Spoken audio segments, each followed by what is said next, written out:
Hello parents. या बहुत बार ऐसा हो जाता है जब मेरे पास है ना पेरेंट्स आते हैं तो मैंने देखा है कि वो हाईली कंफ्यूज रहते हैं कि मैं कौन सा गोल सेट करूँ, कैसे मुझे इम्प्रूवमेंट दिखेगा, कितने ड्यूरेशन में दिखेगा। उनका हमेशा यही सवाल रहता है, मैडम मेरा बच्चा कब ठीक हो जाएगा। सो लेट्स ब्रेक आउट ये सब चीज़ों को मैं स्टेप बाय स्टेप आपको एक्सप्लेन करने वाली हूँ और इसके पीछे की साइकोलॉजी भी आपको बताने वाली हूँ। तो अभी मेरी स्क्रीन के ऊपर है ना 3 बॉटल्स आ जाएंगी। ओके, तो ये मैं 3 सेकंड्स दूंगी आपको। ये 3 सेकंड्स में आपको उसमें से सिर्फ एक बॉटल सिलेक्ट करनी है।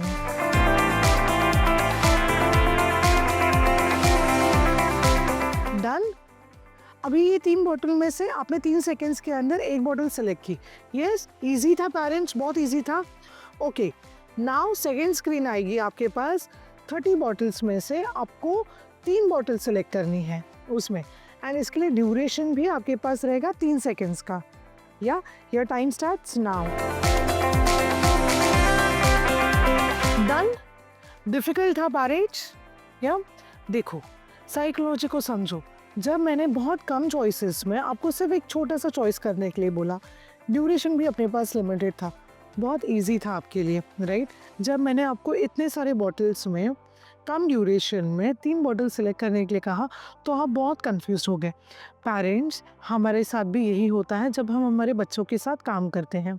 ओके, मेरे बच्चे के पास स्पीच नहीं, मुझे स्पीच के ऊपर काम करना है, मुझे ओटी के ऊपर काम करना है, मुझे एसआई के ऊपर काम करना है, उसका सेंसरी प्रोसेसिंग डिसऑर्डर कैसा है उसके ऊपर काम करना है, बिहेवियर्स के ऊपर काम करना है, एकेडमिक्स।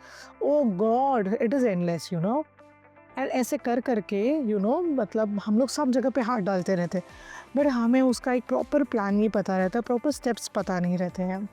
इससे क्या हो जाता है पेरेंट्स, हम बहुत हद तक कंफ्यूज हो जाते हैं।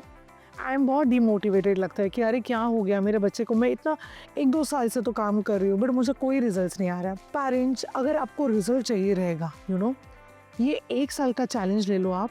ओके, एंड अगर आपका बच्चा 2 to 5 years का बीच में है so you will be getting wonderful results. ऐसा नहीं है कि 6 साल के ऊपर वाले बच्चों को नहीं मिलेगा, बट मैं हर वक्त कहती हूँ कि ये एक एडवांस मेथड है जहाँ पे हम लोग कोई भी चीज़ को ब्रेक करके हम लोग टारगेट्स को हासिल करने की कोशिश करेंगे। इसके लिए मैं आपको बहुत 3 इंपॉर्टेंट स्टेप्स देने वाली हूँ पेरेंट्स। अगर आपने ये चीज़ फॉलो की है ना तो आपको रिजल्ट पाने से कोई नहीं रोक सकता है।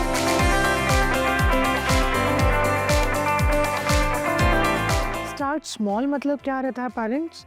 छोटी छोटी चीज़ों में मैं बड़े बड़े टारगेट्स कैसे हासिल करूँगी। Okay, so let's understand. अभी जब मैं आपको अगर बोलती रहूँगी कि हमें ना 10 फ्लोर की बिल्डिंग बनानी है, ओके, तो आप क्या बोलोगे, अरे इम्पॉसिबल नहीं होगा मेरे से, कितना बड़ा ये सब है।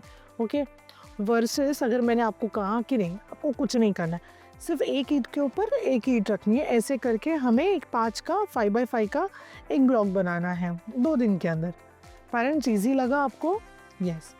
ऑटिज्म और एडीएचडी के टारगेट्स भी ऐसे ईजी होने चाहिए।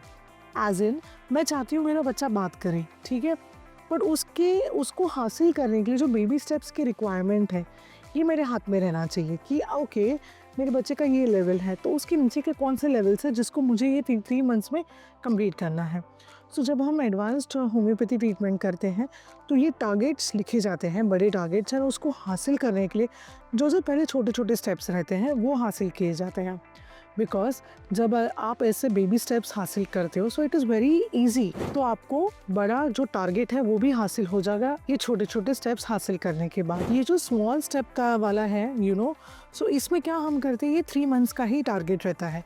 You should be doing something जहाँ पे आपको 3 मंथ्स के अंदर एक रिजल्ट आना चाहिए, जहाँ पे आपका भी कॉन्फिडेंस बढ़ेगा कि ओके चलो, मेरे बच्चे का 3 महीने पहले आई कांटेक्ट नहीं था, अभी बहुत अच्छा हो गया है। बच्चे का हैंड फ्लैपिंग था 3 मंथ्स के पहले और अभी वो कम हो गया। पेरेंट्स, अगर आपका यही इंक्लिनेशन जहाँ पे आप बहुत स्ट्रगल कर रहे हो इस related you can just ping me for this. या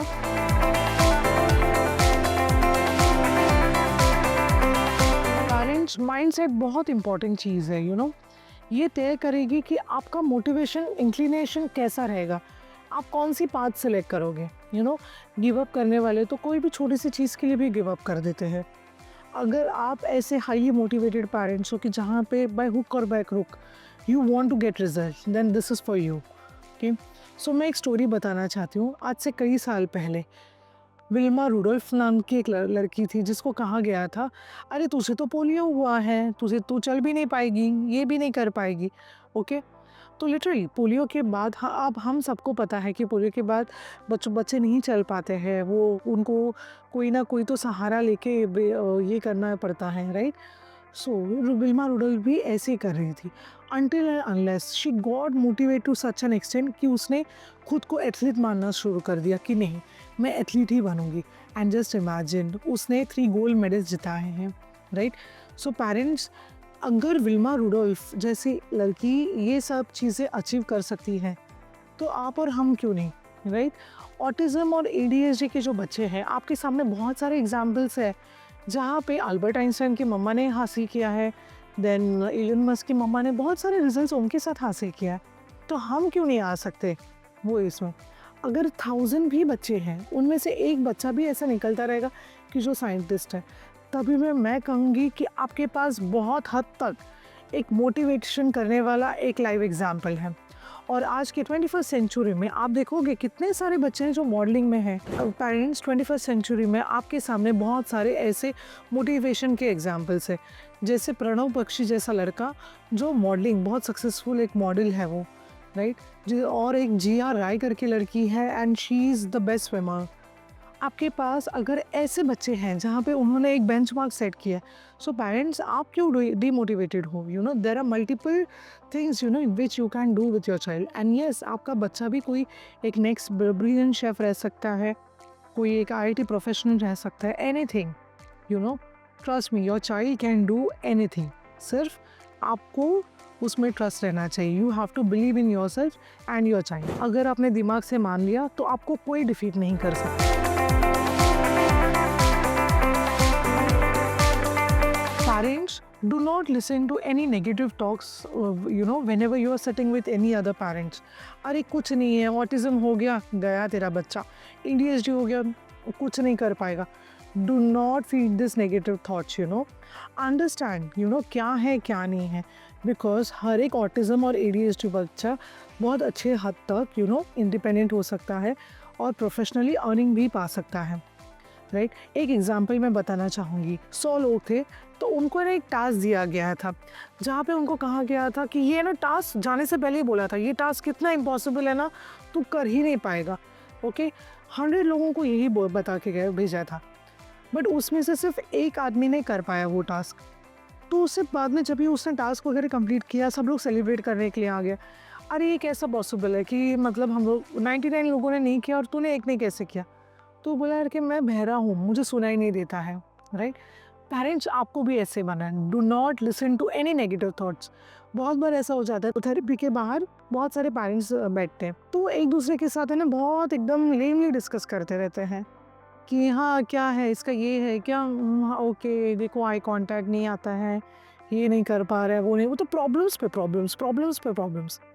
आपको क्या करना है पता है पेरेंट्स, इसका solution, always try to be with a parent जो बहुत हाईली मोटिवेटेड रहेगा, जिनको हासिल करने के लिए होता रहेगा कि ओके कोई बात नहीं कि मतलब मेरे बच्चे को रिजल्ट आ रहा है, मैं ऐसे करूँगी वैसे करूँगी। ऐसे जो पेरेंट्स रहते हैं ना, वो ग्रुप आपको ज्वाइन करना है, बहुत highly motivated. So what next, ऐसे माइंडसेट रहना चाहिए। हाँ प्रॉब्लम आ गई ना, अभी क्या करना है वो बोलो। ऐसे माइंडसेट वाले पेरेंट्स के साथ आप बैठते हो ना, तो आपका भी माइंडसेट वैसे हो जाते हैं। हम रूम में अगर 4 लोग रहेंगे, 4 बिलियनर रहेंगे, और 5वें के साथ मतलब आप बैठोगे, आप 5th रहोगे, तो you will be the 5th billionaire. 4 भिखारी रहेंगे और उनके साथ अगर आप बैठे तो वैसे ही माइंडसेट आपकी भी हो जाएगी, you will be the 5th one, right. So keep a very good company. जिन लोगों के साथ आप उठते बैठते हो, तो प्लीज़ माइंड योर पीपल, जो जिनके साथ आप रहते हो वो बहुत इम्पॉर्टेंट है। नेगेटिव लोगों के साथ आप उठोगे बैठोगे तो आप भी उनमें से ही बन जाओगे। सो पेरेंट्स, आपको खुद को मोटिवेटेड रखने के लिए ऐसे लोग ढूंढो, ऐसी कम्युनिटीज़ ढूंढो जो हाईली मोटिवेटेड रहेगी, जिनको बहुत हद तक अपने बच्चों के ऊपर काम करके रिजल्ट्स हासिल हुए हैं। Parents, I feel that this 3 steps जो मैंने आपको बताए हैं, ये आपके लिए बहुत हेल्पफुल रहेंगे। ओके, एंड कुछ भी रहता रहेगा जहाँ पे आपको you are facing any difficulty with your child, you can just ping me in the comment section below. Thank you parents.